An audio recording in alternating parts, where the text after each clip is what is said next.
আমার আল্লাহ যখন আমাকে আদেশ দেয়, সমস্ত ফেরেশতাদের মাঝখান থেকে আমি হাত উঠে আল্লাহর কাছে অনুমতি নিলাম। আল্লাহ পাকের তরফ থেকে অনুমতি প্রাপ্ত হয়ে আমি তোমার কাছে আসলাম। তুমি যে নামাজের সিজদায় যে দোয়াটা করলা, এই দোয়াটা করার সাথে সাথে আমার মাওলা পাকের কুদরতের মহব্বতের সাগরের মধ্যে ঢেউ ফেলে গেছে, যার কারণে আল্লাহ পাক আসমান থেকে আমার মতো নগণ্য ফেরেশতাকে এরকম একটা নেক কাজ করার জন্য পাঠায় দিলেন।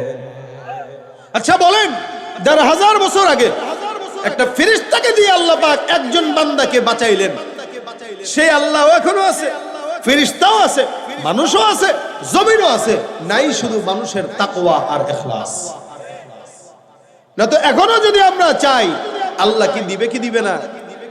সিজদা এমন একটা জিনিস, বদরের যুদ্ধে আমার পয়গম্বর গেলেন, সাহাবা একরাম ৩১৩ জন, কাফেররা কয় হাজার?